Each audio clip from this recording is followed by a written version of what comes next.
Assalamualaikum warahmatullahi wabarakatuh. Bismillah walhamdulillah. Wassalatu wassalamu ala rasulillah wa ala alihi wa sahbihi wa man tabi'ahu wa walah.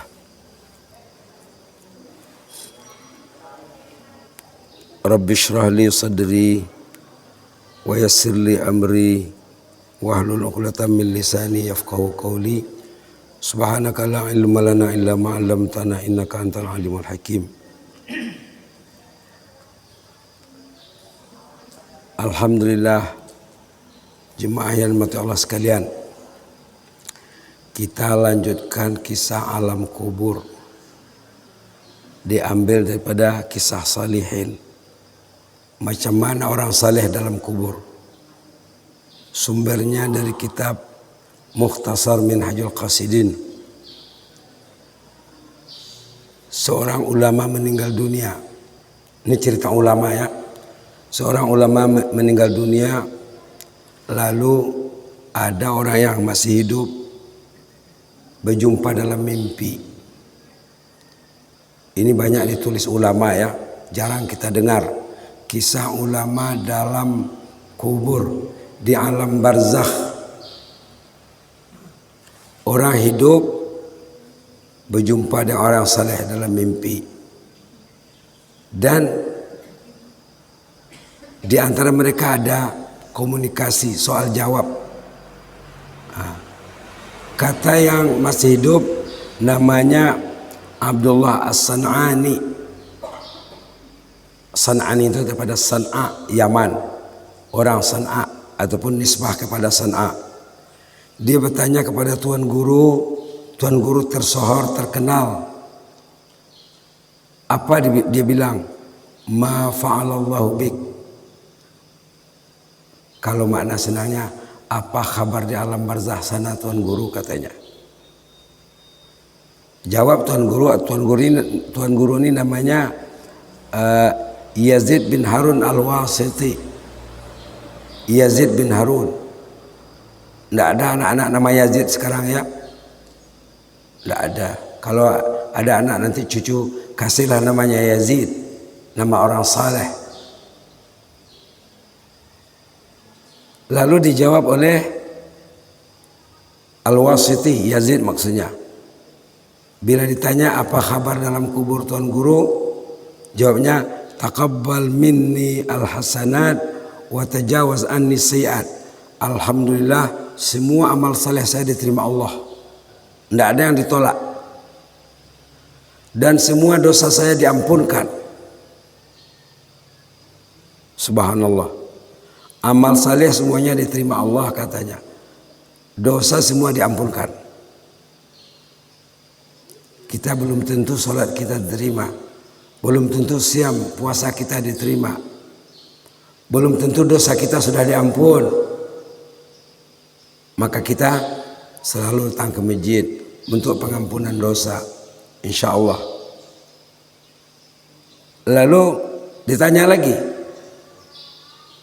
wa ma kana ba'da dzalik. Sesudah itu apa ceritanya lagi? Dosa sudah diampun, amal saleh diterima. Kemudian apa lagi ceritanya? Kata Syekh Al-Wasiti, Allah yang bersifat karim. Karim itu maha pemurah, maha baik ya. Allah yang bersifat karim. Apalagi katanya, setelah dosa saya diampun, saya dimasukkan ke dalam jannah. Saya dimasukkan ke dalam surga. Kubur baginya adalah taman surga. Subhanallah. Lalu dicungkilnya, apa rahasianya? Apa kuncinya? Bima nilta allazi nilt. Dengan amalan apa Anda bisa meraih keampunan dosa? Bisa meraih semua amal ibadat diterima, tidak ada yang ditolak.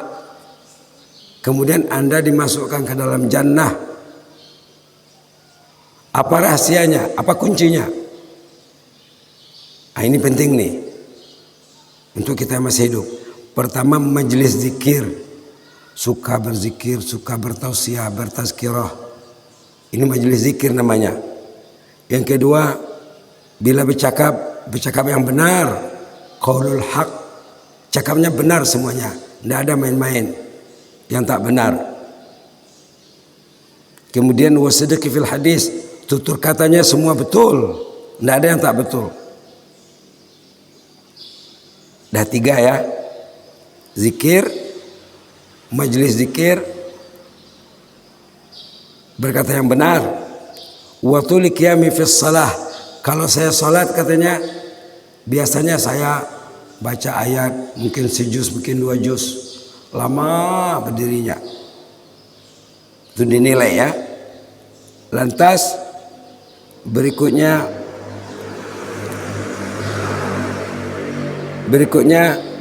karena sabar dalam kehidupan yang serba sederhana, hidupnya sederhana saja. Hidupnya secara material sederhana saja. Tergolong orang yang miskin, ulama besar tetapi tergolong orang yang miskin. Lalu ditanyanya, mungkar wa nakir hak, betulkah ada mungkar nakir itu?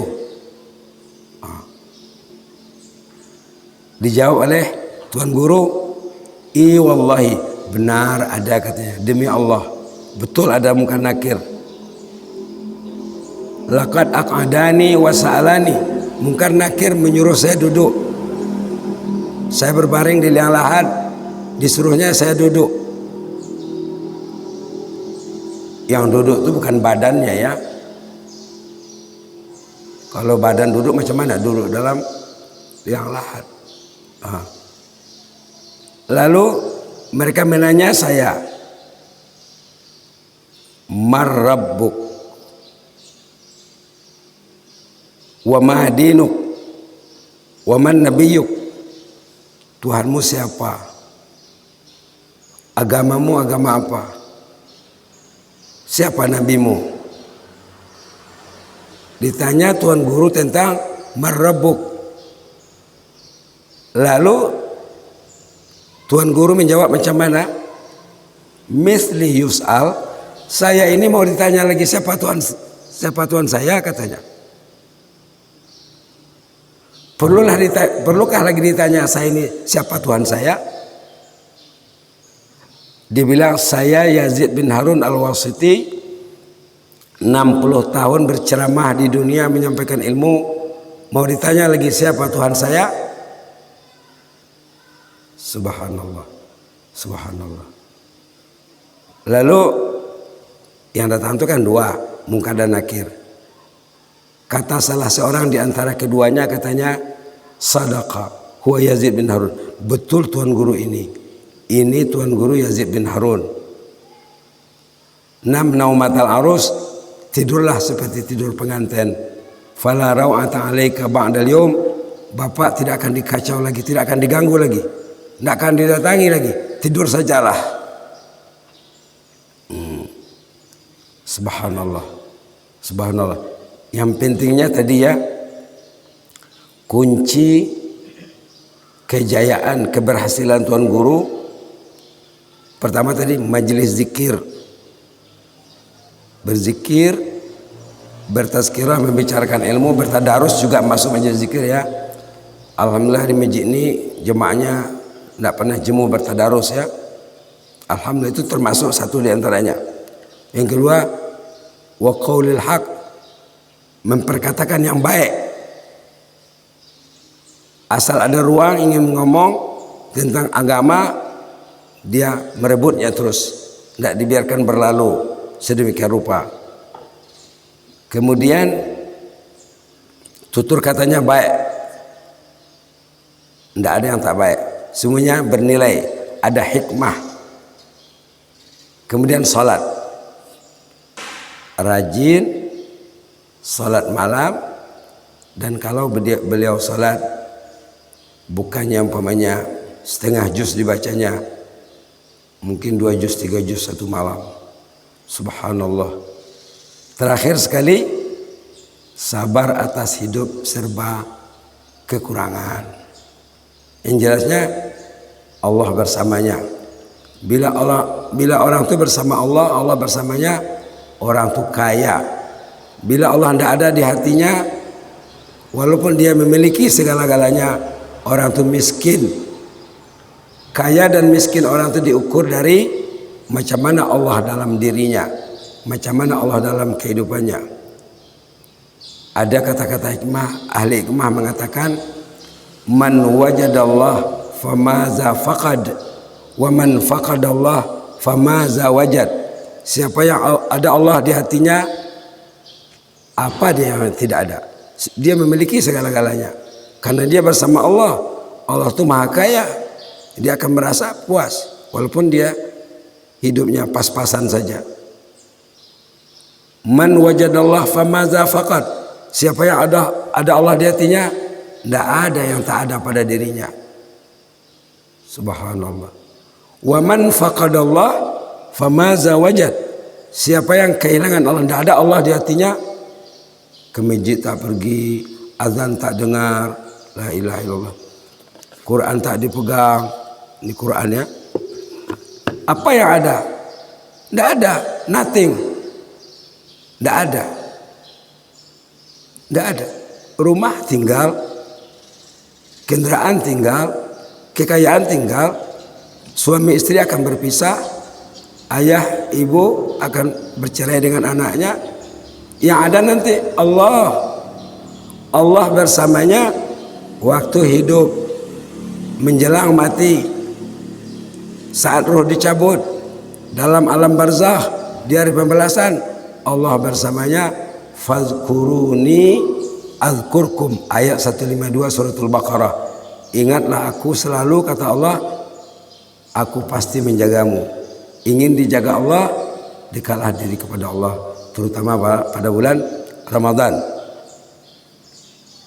Ada orang-orang ahli ilmu juga mengatakan, kalau kamu mau tahu macam mana hubunganmu dengan Allah, lihatlah orang yang sudah meninggal mungkin 5 tahun, 10 tahun, 20 tahun. Tidak ada lagi yang mengingatnya. Anak lupa sama ayahnya, cucu lupa sama kakeknya, tidak diingat lagi. Yang akan mengingat Anda, Allah. Yang akan mengingat bapak dan ibu waktu terbaring di liang lahat, Allah. Kalau ada Allah di hatinya waktu hidup, Allah tidak akan menjauh dari orang itu walaupun dia berada di kegelapan liang lahat. Subhanallah. Allah mengerahkan malaikat mendampinginya. Kemarin cerita penggali kubur itu belum habis lagi. Kita sambung sebentar lagi ya.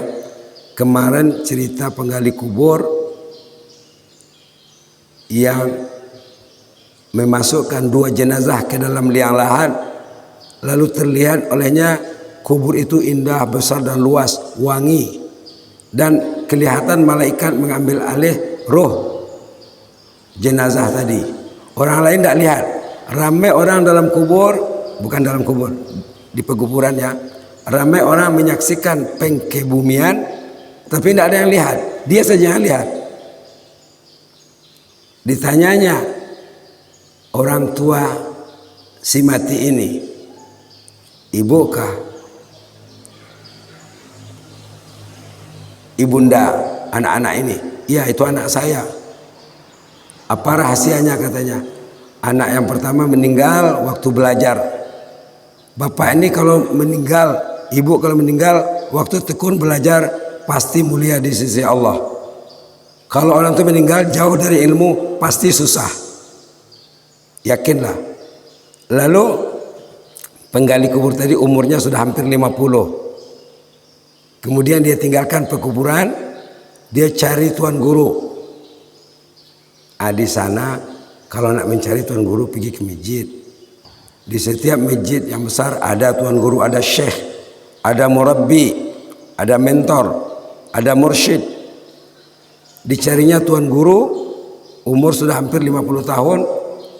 Tuan guru tadi tanya, Bapak ini sudah dekat 50 tahun umurnya, sudah hampir setengah abad. Baru mau belajar sekarang. Iya katanya, selama ini saya nggak ingat nak belajar. Setelah saya menempuh pengalaman yang unik, memasukkan 2 hamba Allah ke dalam liang lahat, barulah saya terbangun dari kelalaian saya. Saya ingin belajar. Belajarlah dia dari, kalau orang mengaji Iqra, dari Iqra 1. Belajar. Akhirnya jadi orang alim terkenal. Namanya Abdurrahman Al-Haffar. Al-Haffar itu artinya penggali kubur. Jadi ulama tersohor dan melahirkan anak cucu ulama, subhanallah. Dari asalnya penggali kubur yang tak pernah memikirkan ilmu, tak pernah memikirkan nak masuk kubur, tapi bila menghadapi realitas yang tadi, dilihat 2 jenazah yang kuburnya seluas-luas mata memandang, yang keadaannya indah dalam kubur, dan dilihatnya malaikat mengurus mayat dalam kubur, subhanallah. Lalulah dia tersentak hatinya ingin belajar. Jadi berniatlah kita ingin menggali ilmu ya sepanjang hayat agar kita mulia di sisi Allah Subhanahu wa taala.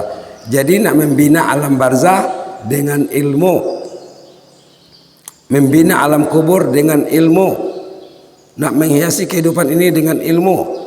Hari yang berlalu tanpa ilmu, patutnya orang itu menyesali dirinya, kenapa hari ini ilmu saya tidak bertambah. Subhanallah. Mudah-mudahan bermanfaat ya. Jazakumullah khaira wa barakallahu fikum. Inni uhibbukum fillah. Allahumma zidna wa la tanqusna wa akrimna wa la tuhinna wa a'tina wa la tahrimna wa asirna wa la tu'sir alaina wa adina wa arda anna. Na'udzu biridhaka min sakhatik wa bi mu'afatika min uqubatik. Wa na'udzu bika minka la nuhsi sanan 'alaika anta kama asnaita 'ala nafsik. Ya Allah, ya Rabbi, ya Rahman, ya Rahim, ya Tuhan kami, kasihanilah kami ya Allah. Cintailah kami ya Allah. Yang jelasnya kami merasa cinta kami belum penuh lagi ya Allah. Cinta kami belum suci dan murni lagi ya Allah. Ajarlah kami mencintaimu ya Allah. Terimalah cinta kami. Tunjukkanlah kami jalan-jalan cinta kepadamu ya Allah. Mencintai Rasulmu, mencintai rumahmu, mencintai kitab suci Al-Quran, mencintai ilmu, mencintai salihin, dan mencintai sesama ya Allah. Buanglah segala sifat-sifat tercela, sifat mazmumah dari hati kami ya Allah, terutama hubbud dunia, permusuhan, kedengkian, hasad, fitnah dan lain sebagainya. Bersihkanlah hati kami dengan sifat-sifat mahmudah, sifat-sifat tercela ya Allah. Ampunlah dosa kami semuanya, dosa ayah dan ibu kami, dosa kakek kami, nenek kami, kaum keluarga kami, dosa masyarakat kampung, dosa rakyat semuanya, dan dosa umat semuanya ya Rabbal Alamin. Ya Hayyu Qayyum rahmatika nastaghits. Subhana rabbika rabbil izzati amma yasifun wa salamun alal mursalin walhamdulillahi rabbil alamin. Wassalamualaikum warahmatullahi wabarakatuh.